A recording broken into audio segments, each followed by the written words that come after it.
Salam sukses dan salam profit. Kembali lagi di channel yang membahas seputar tentang trading, baik itu secara teknikal ataupun fundamental, dan sebuah manajemen risiko ataupun dari psikologi trading itu sendiri.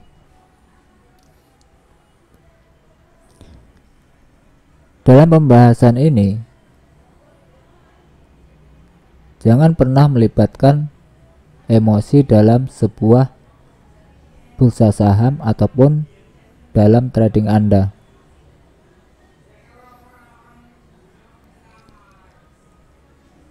Apabila Anda tidak bisa fleksibel dan tetap terpisah dari sebuah perdagangan Anda tidak akan menjadi sukses dalam bisnis ini.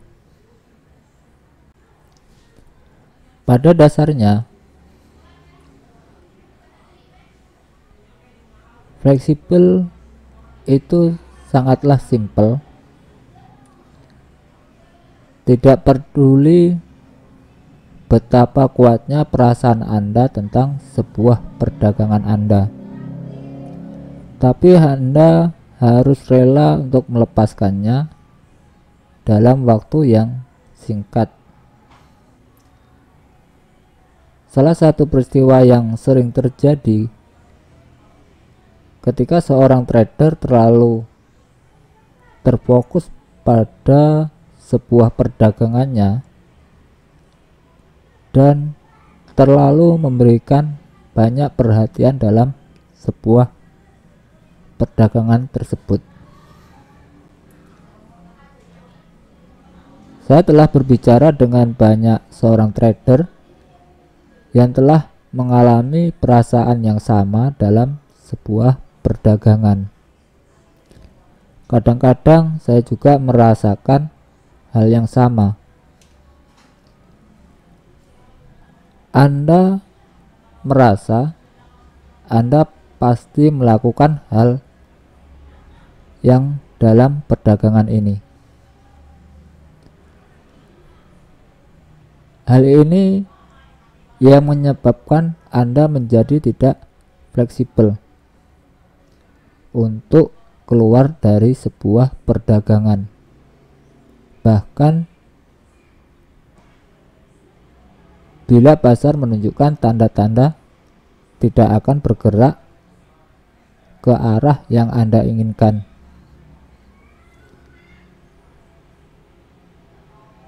Banyak trader menjadi sangat terpaku pada sebuah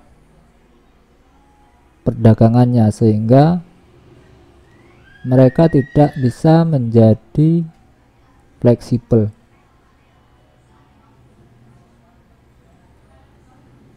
Untuk bertindak sesuai dengan kepentingan utama mereka, yaitu yang merupakan satu-satunya jalan menuju kesuksesan. Seringkali pada saat hal ini terjadi, seorang trader merasa bahwa ini adalah perdagangan yang terakhir yang mereka akan lakukan. Ketidakfleksibelan ini akan membunuh karir trading Anda dengan cepat. Bahwa Anda tahu untuk menjadi seorang trader yang sukses, Anda harus bisa merubah pikiran Anda secara cepat dan mudah. Anda tentu tidak ingin melawan diri Anda terus-terusan apabila Anda memiliki sebuah posisi terbuka di dalam pasar. Hal itu akan menjadi sebuah bencana. Di dalam dunia nyata, memiliki sebuah ego yang besar kadang-kadang bisa membantu. Banyak orang yang memiliki ego yang besar berpikir bahwa mereka bisa meyakinkan orang lain bahwa mereka itu benar. Hal ini bekerja dengan baik bagi sebagian orang. Orang-orang dengan ego yang besar tidak perlu menjadi fleksibel di dunia nyata. Setidaknya mereka tidak perlu menjadi fleksibel terhadap orang lain yang bisa mereka yakinkan bahwa mereka itu benar. Tetapi dalam lingkungan trading, ketidakfleksibelan itu dan ketidakmauan untuk mengakui bahwa Anda salah akan menyebabkan namanya sebuah kegagalan. Tentu saja tidak ada orang yang mau mengakui bahwa mereka salah. Ketika saya tidak keluar dari sebuah perdagangan yang jelek, yang memiliki sebuah potensi yang kecil, hal ini akan menghilangkan keuntungan-keuntungan saya yang saya dapat dari perdagangan sebelumnya. Dan tentu saja saya tidak ingin kehilangan keuntungan saya. Saya mencoba untuk memikirkannya dengan cara lain. Saya tidak melihat hal tersebut sebagai perbuatan salah dalam perdagangan yang rugi. Tapi saya memutuskan untuk merubah pemikiran saya daripada memikirkan diri saya sebagai sebuah kesalahan dalam perdagangan saya yang mengalami rugi.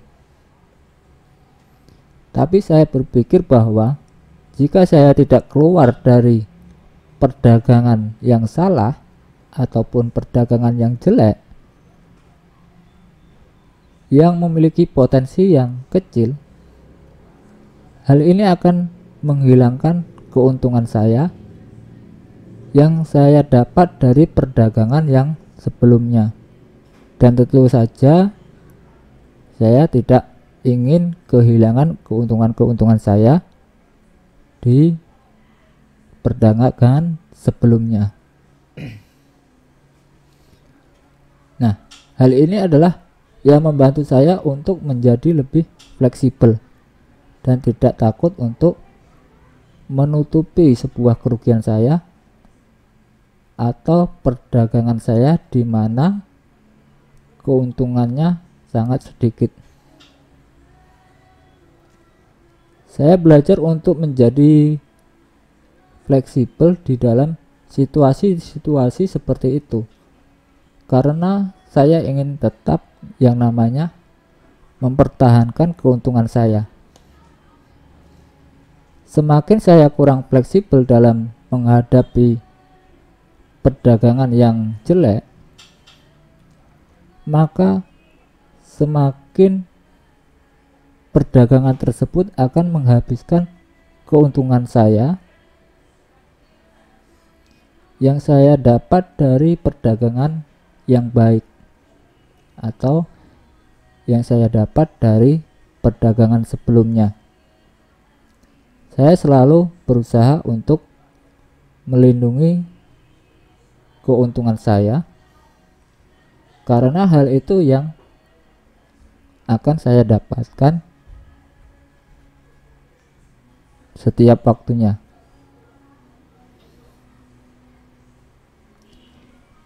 Teruslah ingat bahwa semakin fleksibel diri Anda, perdagangan Anda akan semakin sukses.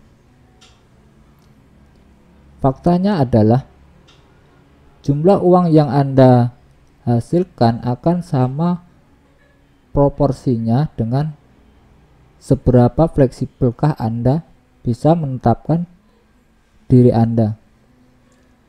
apabila hal tersebut merupakan sebuah alasan yang baik untuk menjadi fleksibel. Saya tidak tahu alasan apa lagi yang harus saya gunakan untuk dalam transaksi tersebut, sehingga kita bisa mengontrol diri dan bisa konsisten. Jadi intinya kita bertindak pada tujuan utama.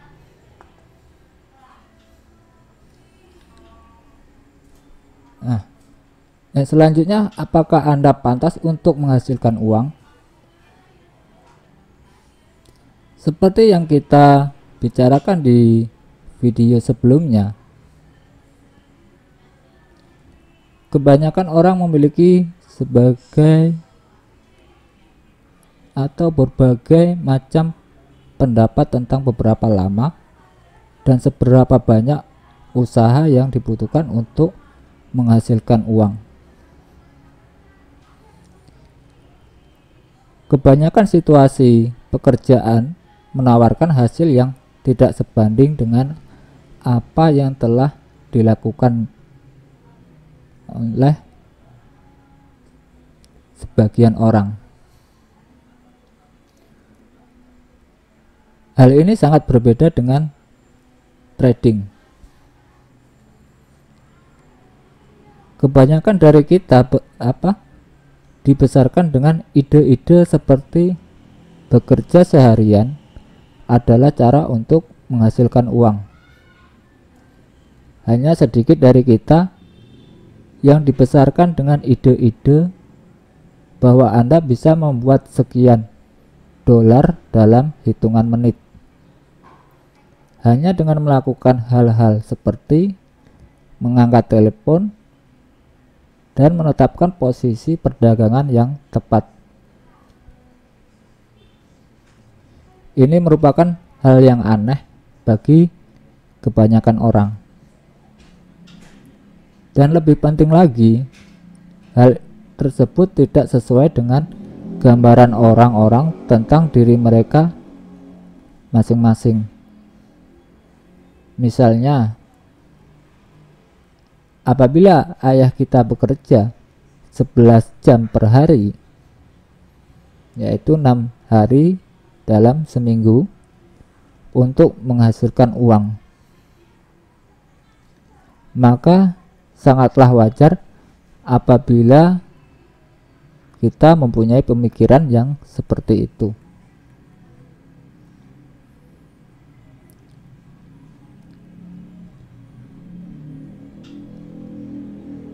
Maka sangatlah wajar pemikiran kita tentang penghasilan uang yang akan menyangkut hal-hal seperti kerja keras dan waktu yang panjang.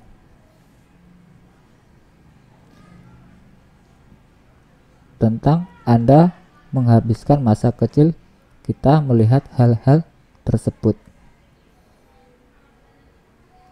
Karena itu, pencitraan diri tertuju pada tentang uang, bahwa uang tidak pantas kita dapat apabila kita tidak bekerja sangat keras dalam waktu yang lama. Apabila kita berpikir seperti itu, maka pencitraan diri kita yang berikut ini sangat penting. Pencitraan yang harus Anda miliki tentang diri Anda haruslah sesuai dengan sebuah dasar. Tapi biarkan saya sampaikan sedikit latar belakang bagaimana teknik tersebut bekerja. Pencitraan diri mengontrol semua hal yang kita lakukan di dalam hidup. Pencitraan tersebut merupakan hal yang kita percayai bahwa sebagai kebenaran tentang diri kita. Mungkin pencitraan diri tersebut tidak sepenuhnya benar. Tetapi pencitraan tersebut kita percayai sebagai sebuah kebenaran. Kita semua memiliki namanya gambaran tentang diri kita. Di alam bawah sadar masing-masing, gambaran tersebut disebut pencitraan diri. Nah, pencitraan diri mengontrol semua hal yang kita lakukan di dalam hidup. Pencitraan tersebut merupakan hal yang kita percayai sebagai sebuah kebenaran tentang diri kita. Mungkin pencitraan diri tersebut tidak sepenuhnya benar, tetapi pencitraan tersebut kita percayai sebuah kebenaran. Pencitraan diri kita memiliki kekuatan yang lebih besar dari yang kita bayangkan. Misalnya, apabila kita percaya bahwa orang tidak pantas menghasilkan uang secepat mungkin melalui dengan trading, maka pencitraan diri kita akan berkata, hal ini tidak benar. Orang tidak seharusnya menghasilkan uang secepat ini, dan kekuatan alam bawah sadar kita akan menemukan cara untuk mengembalikan uang tersebut. Hal ini tidak bisa terletak atau tidak bisa terelakkan akannya yang namanya sebuah kejadian, dan itu pun sudah terjadi. Sangatlah sulit untuk konsisten melakukan sesuatu yang tidak sesuai dengan pencitraan diri Anda. Hal tersebut telah dibuktikan melalui ribuan sebuah kasus ilmiah. Contohnya, seseorang berusaha mengurangi berat badannya. Seringkali orang melihat gambaran diri mereka sebagai seorang yang kelebihan berat badan. Tapi mereka berusaha untuk mengurangi berat badannya dengan keinginan yang kuat. Tapi mereka akhirnya pergi ke tempat nge-gym dan berusaha makan makanan yang sehat dan menghindari makanan-makanan yang menggemukkan.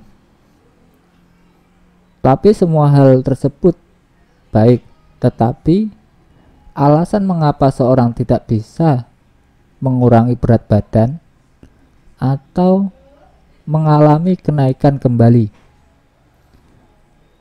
karena mereka memiliki pencitraan diri yang kuat sebagai seorang yang memiliki berat badan tersebut, sehingga pencitraan diri tersebut menghalangi keinginan mereka untuk mengurangi berat badan. Nah, pencitraan diri lebih kuat dari keinginan apapun yang Anda miliki. Jadi sampai dia dapat merubah pencitraan terhadap dirinya sendiri, hampir tidak mungkin bagi orang tadi untuk mengurangi berat badannya. Tapi apabila ia berusaha merubah suatu gambaran dari dirinya sendiri, tidak akan sulit baginya untuk menurunkan berat badannya tersebut. Dengan kata lain, apabila ia melihat dirinya sebagai seorang yang kurus, maka tidak sulit baginya untuk menjadi kurus. Hal yang sama berlaku dalam hal. Apakah Anda pantas menghasilkan uang sebagai seorang trader? Apakah Anda memiliki pencitraan diri yang menyatakan bahwa membuat uang dengan cepat adalah hal yang salah? Maka Anda tidak akan pernah untung dalam perlawanan pencitraan diri Anda sendiri yang begitu kuat. Pencitraan diri yang Anda lakukan dan pencitraan diri Anda akan selalu menang. Seperti orang yang mengurangi berat badan tadi, Anda hanya akan menjadi sukses apabila Anda memiliki gambaran yang tepat tentang diri Anda sendiri. Gambaran diri Anda yaitu haruslah merupakan seorang yang pantas menghasilkan uang di lingkungan trading.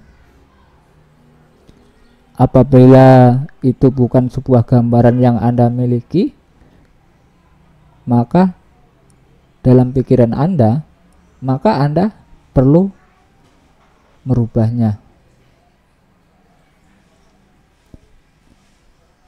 Jadi kita harus memantaskan diri kita, apakah pantas atau tidak, sehingga kita bisa sukses dalam trading. Apakah pantas untuk menghasilkan uang dengan cara cepat? Dan trading kita harus fleksibel. Baiklah, di video ini cukup sampai di situ. Nanti akan kita sambung lagi di video-video yang lain yang membahas seputar tentang trading, sehingga kita menjadi seorang trader yang sukses dan jadi seorang trader yang profesional. Ini adalah salah satu pengalaman-pengalaman saya yang saya dapat dalam trading. Baiklah, salam sukses dan salam profit.